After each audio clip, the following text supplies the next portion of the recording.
Disappearing Act by Alfred Bester. Originally published in an anthology called Star Science Fiction Stories No. 2 in 1953, and republished in many anthologies, including Star of Stars in 1960 and The Starlit Corridor in 1967. It appeared in two magazines, the November 1954 issue of New Worlds and a Japanese one in 1964, as well as three collections of the author's stories, Starburst in 1958, The Light Fantastic in 1976, and Virtual Unrealities in 1997. Read by Darrell T. Smith II for my channel Quasar Spectra. Disappearing Act. This one wasn't the last war, or a war to end war. They called it the War for the American Dream. General Carpenter struck that note and sounded it constantly. There are fighting generals vital to an army, political generals vital to an administration, and public relations generals vital to a war.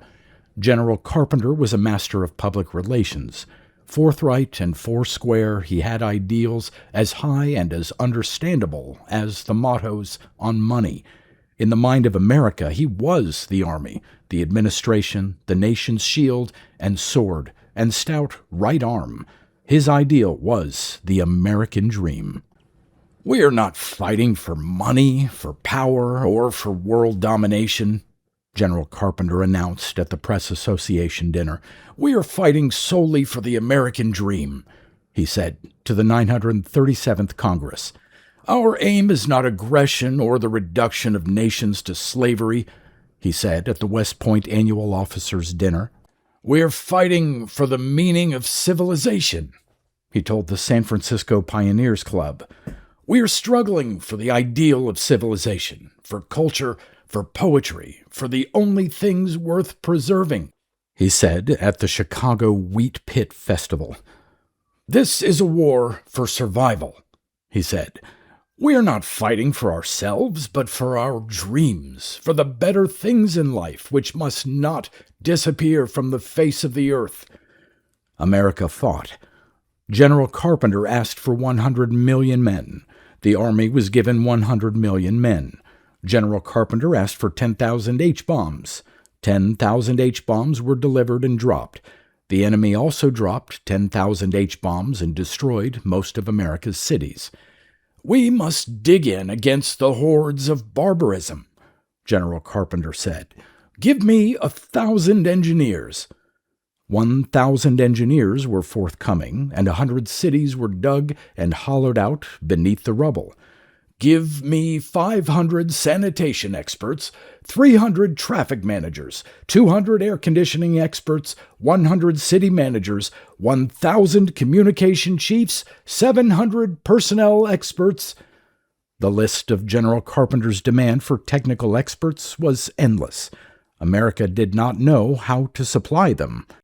We must become a nation of experts, General Carpenter informed the National Association of American Universities.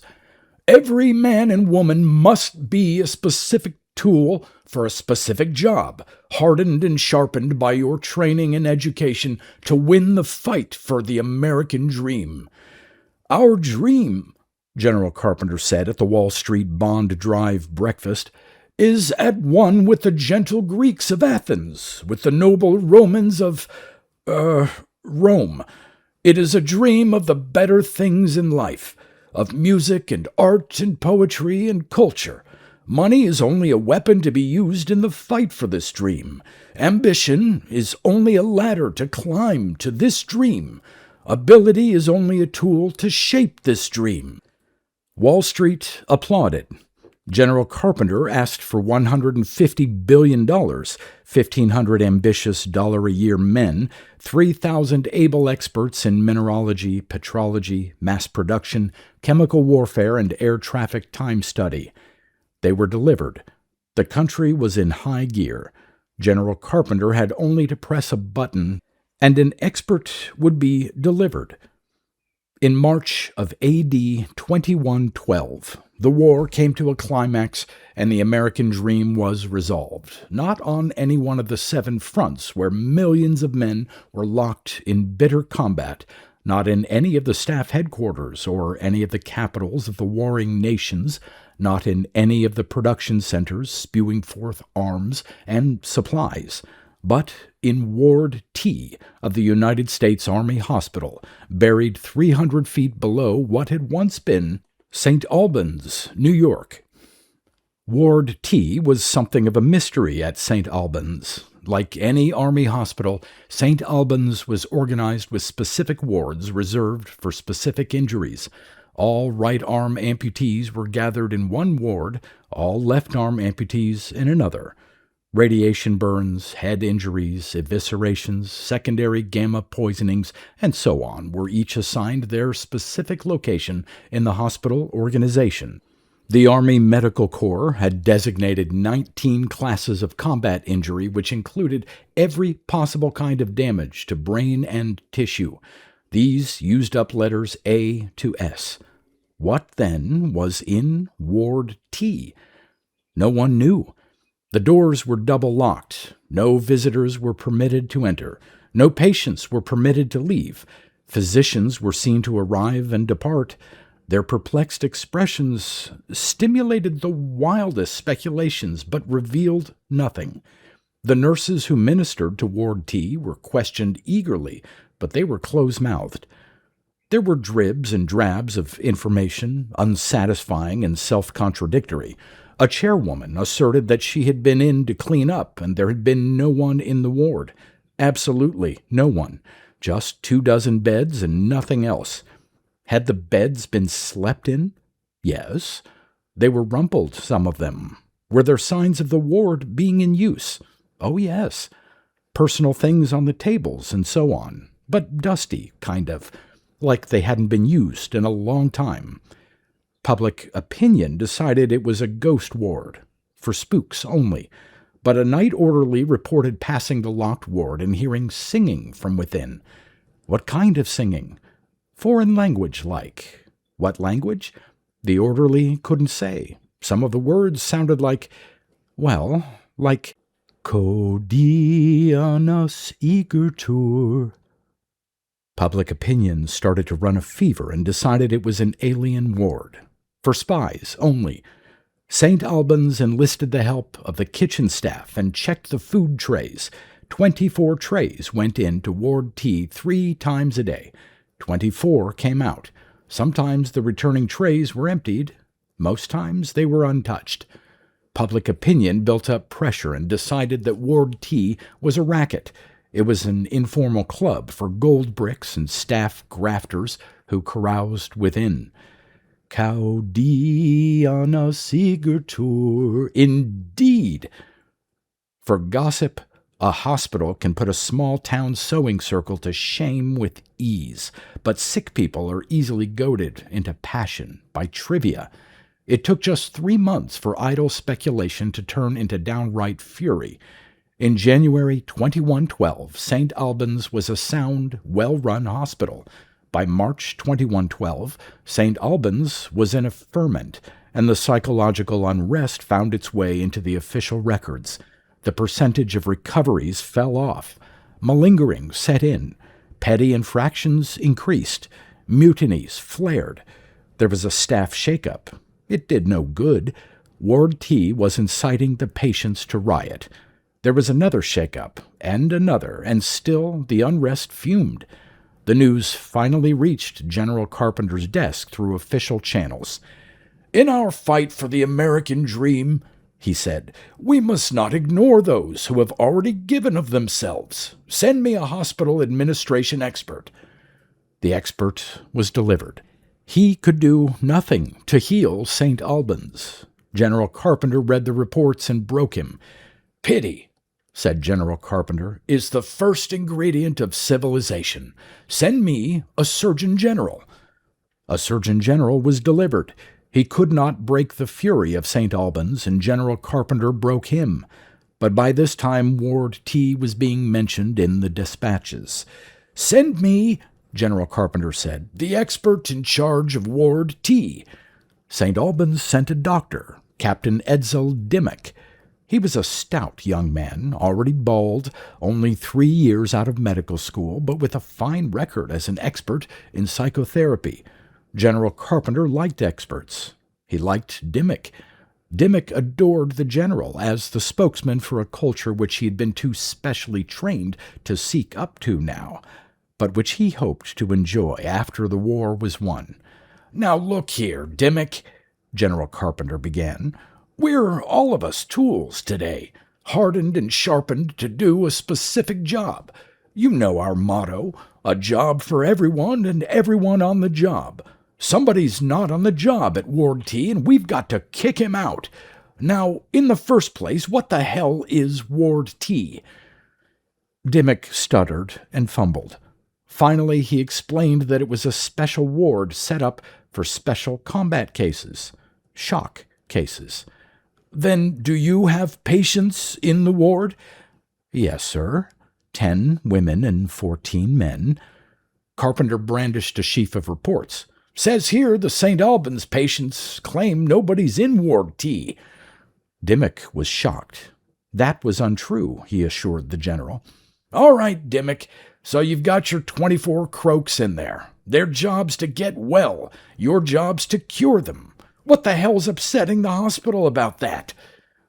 Well, sir, perhaps it's because we keep them locked up." "You keep Ward T locked?" "Yes, sir." "Why?" "To keep the patients in, General Carpenter." "Keep 'em in? What do you mean? Are they trying to get out? They violent or something?" "No, sir, not violent." "Dimmock, I don't like your attitude. You're acting damned sneaky and evasive. And I'll tell you something else I don't like, that T classification. I checked with a filing expert from the medical corps, and there is no T classification. What the hell are you up to at St. Albans?" Well, sir, we invented the T classification. They're rather special cases, sir. We don't know what to do about them or how to handle them. We've been trying to keep it quiet until we've worked out a modus operandi, but it's brand new, General Carpenter, brand new." Here the expert in Dimmock triumphed over discipline. "It's sensational. It'll make medical history, by God. It's the biggest damn thing ever." "What is it, Dimmock? Be specific." "Well, sir, they're shock cases. Blanked out, almost catatonic, very little respiration, slow pulse, no response." "I've seen thousands of shock cases like that," Carpenter grunted. "What's so unusual?" "Yes, sir. So far it sounds like the standard Q or R classification, but here's something unusual. They don't eat and they don't sleep." "Never?" "Some of them never." "Then why don't they die?" "We don't know. The metabolism cycle's broken, but only on the anabolism side. Catabolism continues. In other words, sir, they're eliminating waste products, but they're not taking anything in. They're eliminating fatigue poisons and rebuilding worn tissue, but without sleep. God knows how. It's fantastic." "That why you've got them locked up? I mean to say, do you suspect them of stealing food and sleeping somewhere else?" "No, sir." Dimmock looked shamefaced. "I don't know how to tell you this, General Carpenter. We locked them up because of the real mystery. They disappear." "They what?" "They disappear, sir. Vanish right before your eyes." "The hell you say?" "I do say, sir.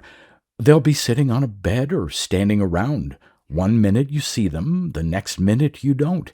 Sometimes there's 24 in Ward T, other times none. They disappear and reappear without rhyme or reason. That's why we've got the ward locked, General Carpenter. In the entire history of combat and combat injury, there's never been a case like this before. We don't know how to handle it." "Bring me 3 of those cases," General Carpenter said. Nathan Riley ate French toast, eggs Benedict, consumed 2 quarts of brown ale, smoked a John Drew, belched delicately, and arose from the breakfast table. He nodded quietly to Gentleman Jim Corbett, who broke off his conversation with Diamond Jim Brady to intercept him on the way to the cashier's desk. "Who do you like for the pennant this year, Nat?" Gentleman Jim inquired. "The Dodgers," Nathan Riley answered. "They've got no pitching. They've got Snyder and Ferrillo and Campanella. I'll bet they take it earlier than any team ever did, by September 13th. Make a note. See if I'm right." "You're always right, Nat," Corbett said. Riley smiled, paid his check, sauntered out into the street, and caught a horse car bound for Madison Square Garden. He got off at the corner of 50th and 8th Avenue and walked upstairs to a handbook office over a radio repair shop. The bookie glanced at him, produced an envelope, and counted out $15,000. "Rocky Marciano by a TKO over Roland Lastarza in the 11th, he said. "How the hell do you call them so accurate, Nat?" "That's the way I make a living," Riley smiled. "Are you making book on the elections?" "Eisenhower 12-5. Stevenson, never mind Adlai." Riley placed $20,000 on the counter. "I'm backing Ike. Get this down for me." He left the handbook office and went to his suite in the Waldorf, where a tall, thin young man was waiting for him anxiously. "Oh, yes," Nathan Riley said. "You're Ford, aren't you? Harold Ford?" "Henry Ford, Mr. Riley." "And you need financing for that machine in your bicycle shop. What's it called?" "I call it an Ipsimobile, Mr. Riley." Can't say I like that name. Why not call it an automobile?" "That's a wonderful suggestion, Mr. Riley. I'll certainly take it." "I like you, Henry. You're young, eager, adaptable. I believe in your future, and I believe in your automobile. I'll invest $200,000 in your company." Riley wrote a check and ushered Henry Ford out. He glanced at his watch and suddenly felt impelled to go back and look around for a moment. He entered his bedroom, undressed, put on a gray shirt and gray slacks. Across the pocket of the shirt were large blue letters, USAH. He locked the bedroom door and disappeared. He reappeared in Ward T of the United States Army Hospital in St. Albans, standing alongside his bed, which was one of 24 lining the walls of a long, light steel barracks. Before he could draw another breath, he was seized by 3 pairs of hands. Before he could struggle, he was shot by a pneumatic syringe and poleaxed by 1.5 cc of sodium thiomarphate. "We've got one," someone said. "Hang around," someone else answered. "General Carpenter said he wanted 3. After Marcus Junius Brutus left her bed, Leela Mackin clapped her hands. Her slave women entered the chamber and prepared her bath. She bathed, dressed, scented herself, and breakfasted on Smyrna figs, rose oranges, and a flagon of Lacrima Christi. Then she smoked a cigarette and ordered her litter. The gates of her house were crowded, as usual, by adoring hordes from the 20th Legion. 2 centurions removed her chair-bearers from the poles of the litter and bore her on their stout shoulders. Leela Mackin smiled. A young man in a sapphire-blue cloak thrust through the mob and ran towards her. A knife flashed in his hand. Leela braced herself to meet death bravely. "Lady!" he cried. "Lady Leela!" He slashed his left arm with the knife and let the crimson blood stain her robe. "This blood of mine is the least I have to give you," he cried. Leela touched his forehead gently. "Silly boy," she murmured. "Why?" "For love of you, my lady." "You will be admitted tonight at 9, Leela whispered. He stared at her until she laughed. "I promise you. What is your name, pretty boy?" "Ben-Hur." "Tonight at 9, Ben-Hur." The litter moved on. Outside the forum, Julius Caesar passed in hot argument with Marcus Antonius Antony. When he saw the litter, he motioned sharply to the centurions, who stopped at once. Caesar swept back the curtains and stared at Leila, who regarded him languidly. Caesar's face twitched. "Why?" he asked hoarsely. "I have begged, pleaded, bribed, wept, and all without forgiveness. Why, Leila? Why?" "Do you remember Boudica?" Leila murmured. "Boudica? Queen of the Britons? Good God, Leila, what can she mean to our love? I did not love Boudica. I merely defeated her in battle." "And killed her, Caesar." "She poisoned herself, Leila." "She was my mother, Caesar." Suddenly Leila pointed her finger at Caesar. "Murderer! You will be punished. Beware the Ides of March, Caesar." Caesar recoiled in horror. The mob of admirers that had gathered around Leila uttered a shout of approval. Amidst a rain of rose petals and violets, she continued on her way across the forum to the temple of the Vestal Virgins, where she abandoned her adoring suitors and entered the sacred temple. Before the altar she genuflected, intoned a prayer, dropped a pinch of incense on the altar flame, and disrobed. She examined her beautiful body reflected in a silver mirror, then experienced a momentary twinge of homesickness. She put on a gray blouse and a gray pair of slacks.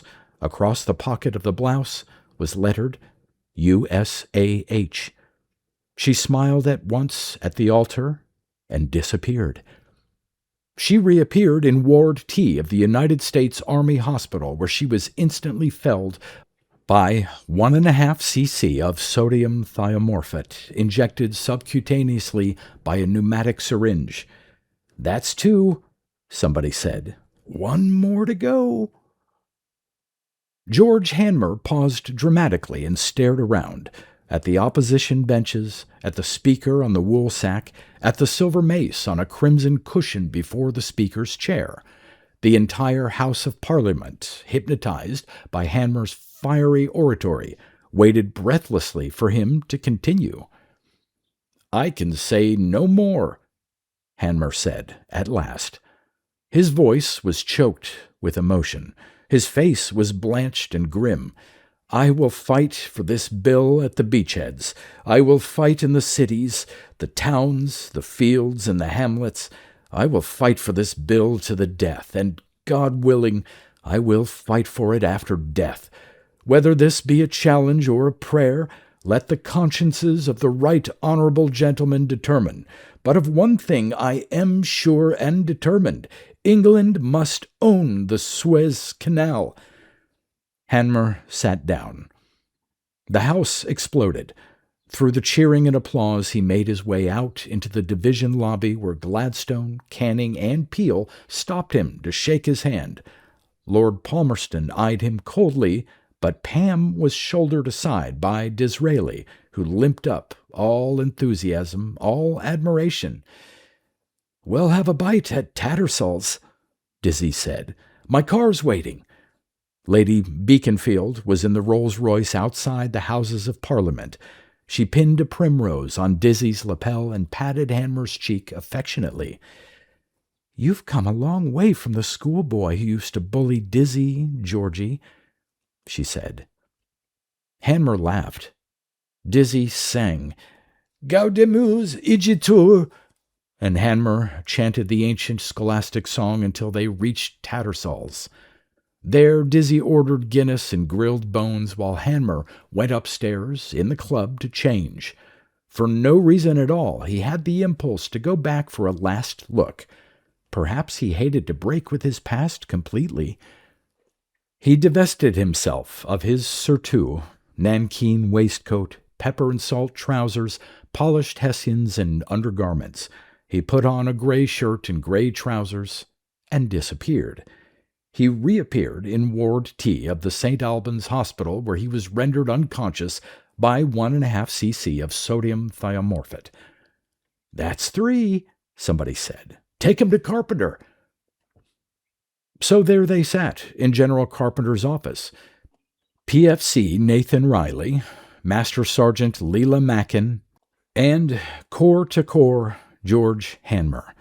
They were in their hospital grays. They were torpid with sodium thiamorphate.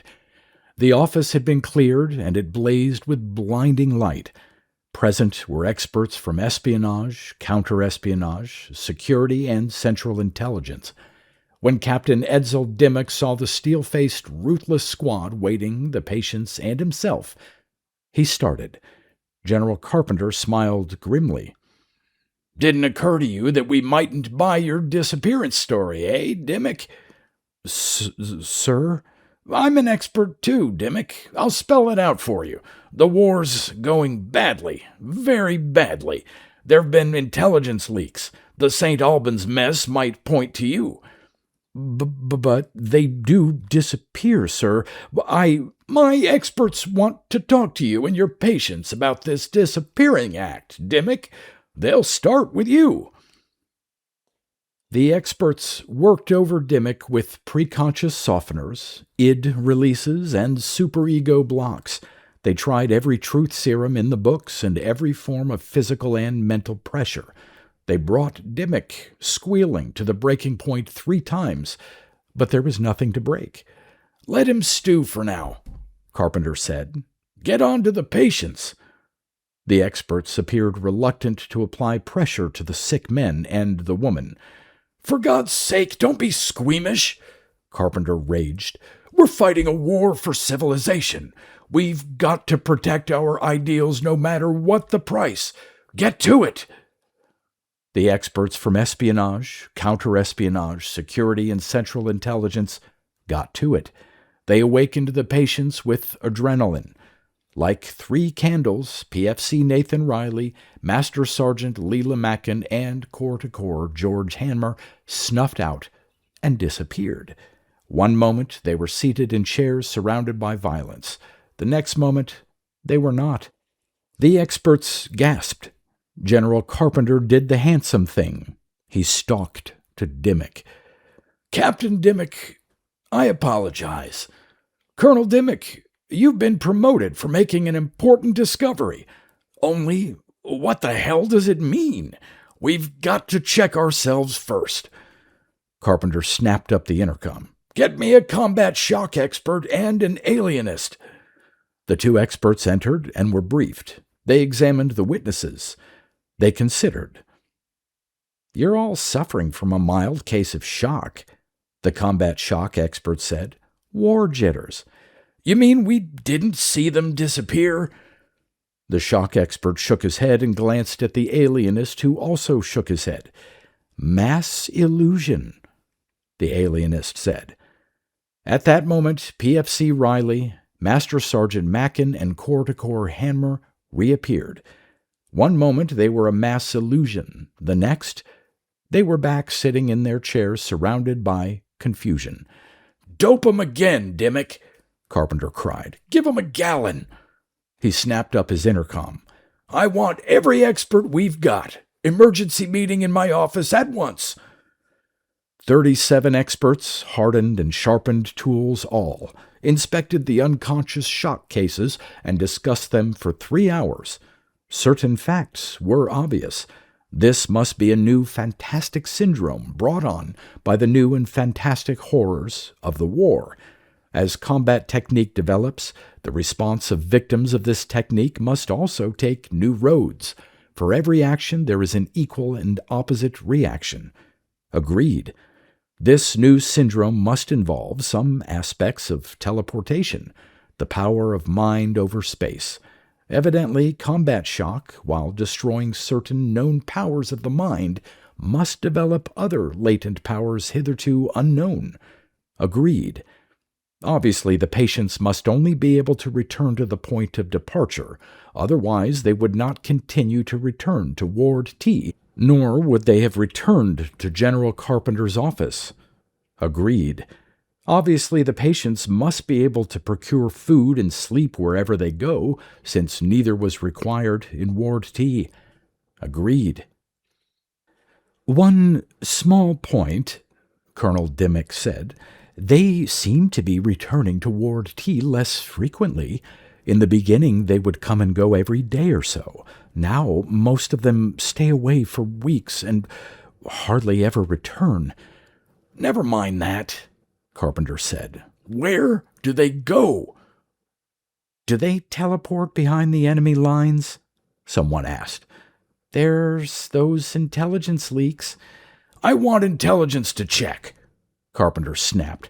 Is the enemy having similar difficulties with, say, prisoners of war who appear and disappear from their POW camps? They might be some of ours from Ward T. They might simply be going home, Colonel Dimmick suggested.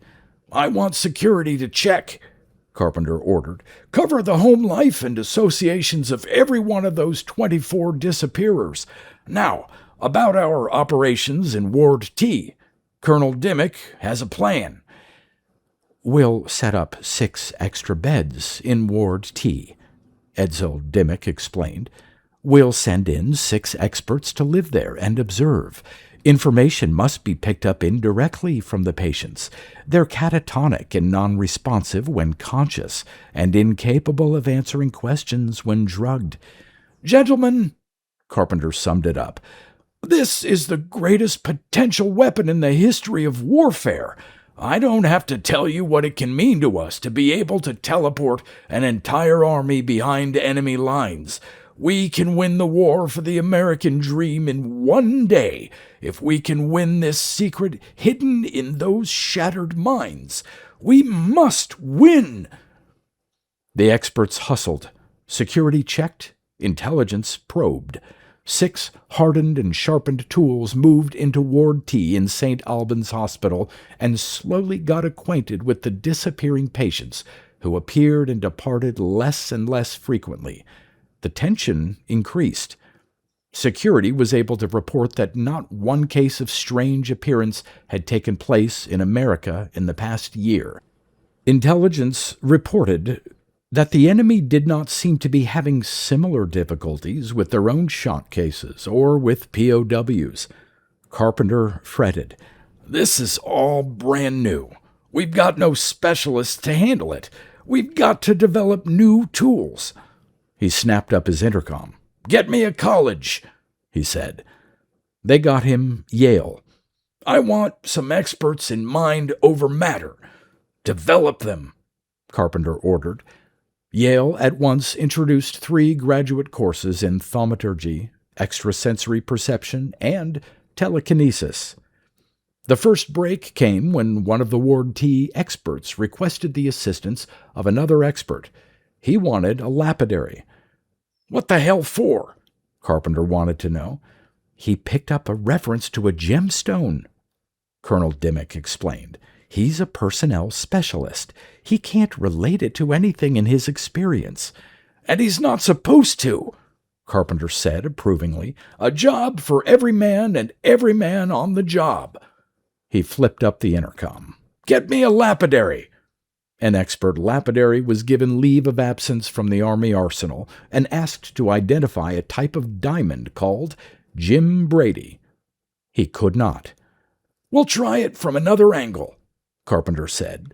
He snapped up his intercom. Get me a semanticist. The semanticist left his desk in the war propaganda department, but could make nothing of the words Jim Brady. They were names to him, no more. He suggested a genealogist. A genealogist was given 1 day's leave from his post with the Un-American Ancestors Committee, but could make nothing of the name Brady beyond the fact that it had been a common name in America for 500 years. He suggested an archaeologist. An archaeologist was released from the Cartography Division of Invasion Command and instantly identified the name Diamond Jim Brady. It was a historic personage who had been famous in the city of little old New York sometime between Governor Peter Stuyvesant and Governor Fiorello LaGuardia.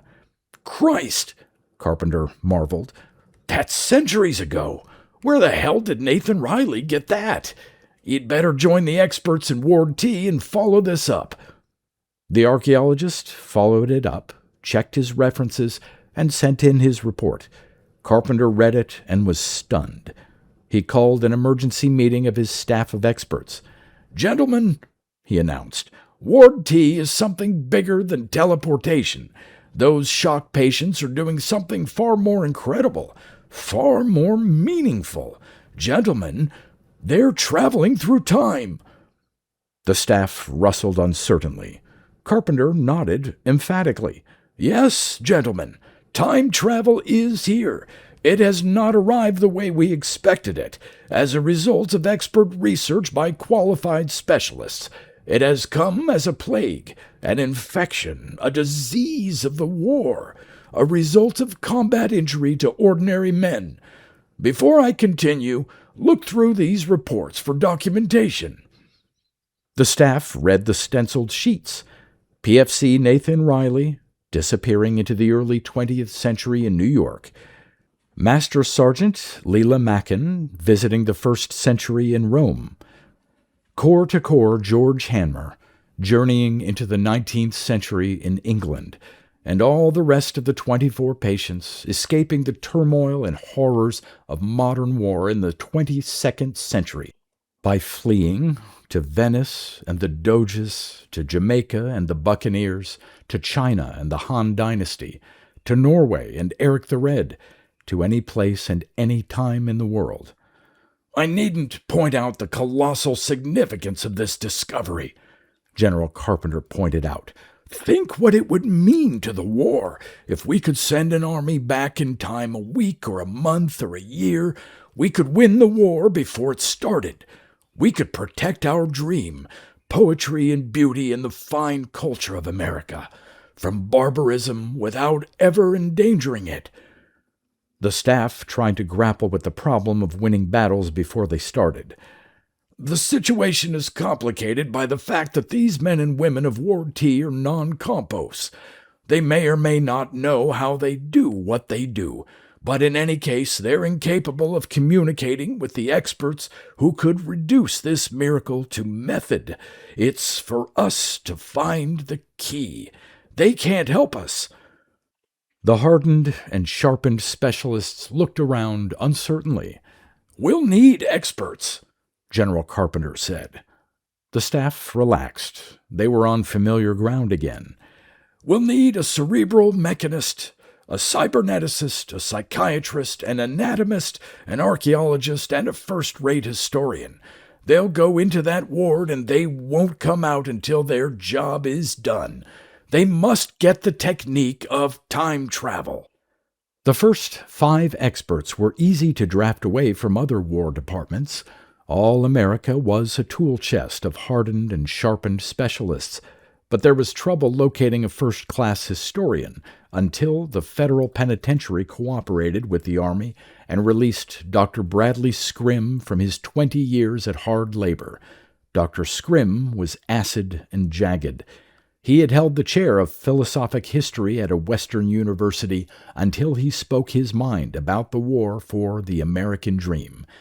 That got him 20 years hard. Scrim was still intransigent, but induced to play ball by the intriguing problem of Ward T. "But I'm not an expert," he snapped.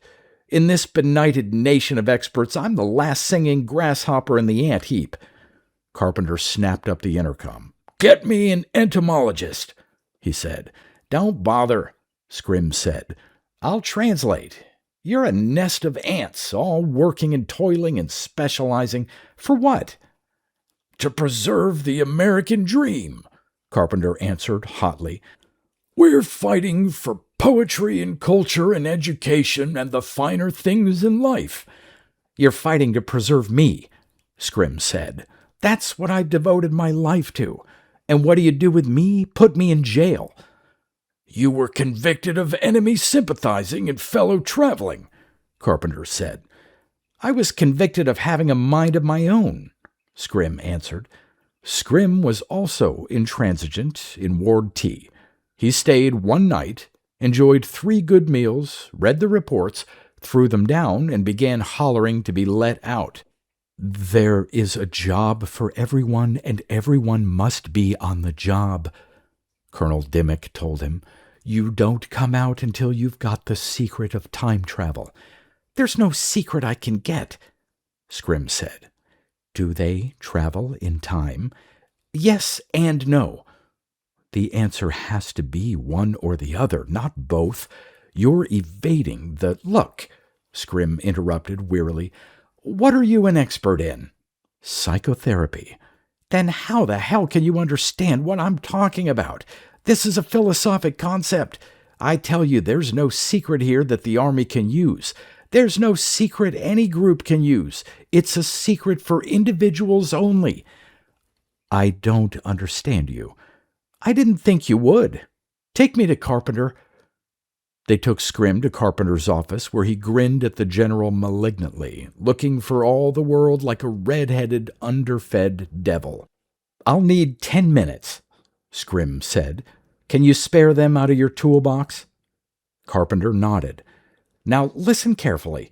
I'm going to give you all the clues to something vast, so strange, so new that it will need all your fine edge to cut into it. Carpenter looked expectant. Nathan Riley goes back in time to the early 20th century. There he lives the life of his fondest dreams. He's a big-time gambler, the friend of Diamond Jim Brady and others. He wins money betting on events because he always knows the outcome in advance.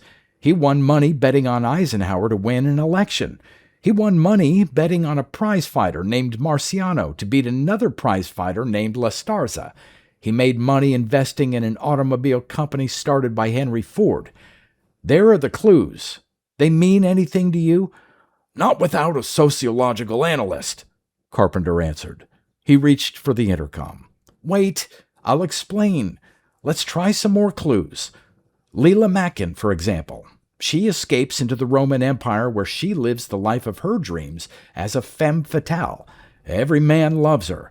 Julius Caesar, Brutus, the entire 20th Legion, a man named Ben-Hur. Do you see the fallacy? No. She also smokes cigarettes. Well? Carpenter asked after a pause. I continue, Scrim said. George Hanmer escapes into England of the 19th century, where he's a member of Parliament and the friend of Gladstone, Canning, and Disraeli, who takes him riding in his Rolls-Royce. Do you know what a Rolls-Royce is? No. It was the name of an automobile. So? You don't understand yet? No. Scrim paced the floor in exultation. Carpenter, this is a bigger discovery than teleportation or time travel. This can be the salvation of man. I don't think I'm exaggerating. Those 24 victims in Ward T have been H-bombed into something so gigantic that it's no wonder your specialists and experts can't understand it. What the hell's bigger than time travel, Scrim?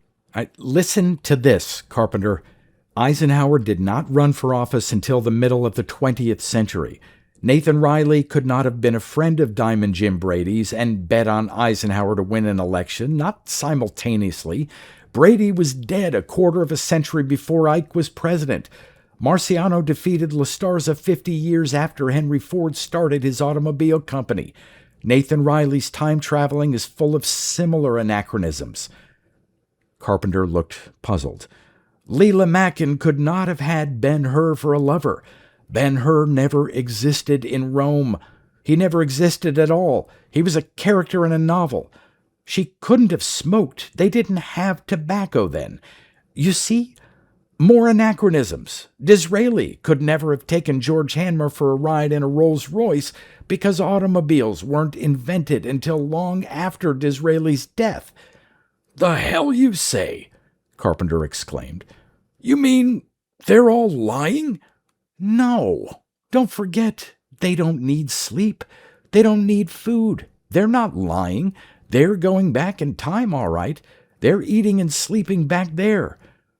But you just said their stories don't stand up. They're full of anachronisms. Because they travel back into a time of their own imagination. Nathan Riley has his own picture of what America was like in the early 20th century. It's faulty and anachronistic because he's no scholar, but it's real for him. He can live there. The same is true for the others. Carpenter goggled. The concept is almost beyond understanding. These people have discovered how to turn dreams into reality. They know how to enter their dream realities. They can stay there, live there, perhaps forever. My God, Carpenter, this is your American dream. It's miracle working, immortality, godlike creation, mind over matter. It must be explored. It must be studied. It must be given to the world. Can you do it, Scrim? No, I cannot. I'm a historian. I'm non-creative. So it's beyond me. You need a poet, a man who understands the creation of dreams. From creating dreams on paper, it oughtn't to be too difficult to take the step to creating dreams in actuality. A poet? Are you serious? Certainly I'm serious. Don't you know what a poet is? You've been telling us for 5 years that this war is being fought to save the poets. Don't be facetious, Scrim. Send a poet into Ward T. He'll learn how they do it. He's the only man who can. A poet is half doing it anyway. Once he learns, he can teach us. But the poet is the only man who can interpret between those shock cases and your experts. I believe you're right, Scrim. Then don't delay, Carpenter. Those patients are returning to this world less and less frequently. We've got to get at that secret before they disappear forever. Send a poet to Ward T. Carpenter snapped up his intercom. Send me a poet, he said. He waited and waited and waited, while America sorted feverishly through its 290 millions of hardened and sharpened experts, its specialized tools to defend the American dream of beauty and poetry and the better things in life. He waited for them to find a poet, not understanding the endless delay, the fruitless search, not understanding why Bradley Scrim laughed and laughed at this final, fatal disappearance.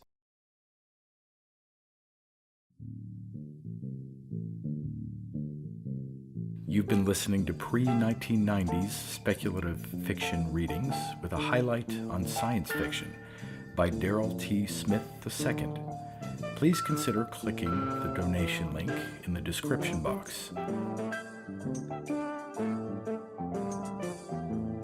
Thank you so much for your time and your imagination.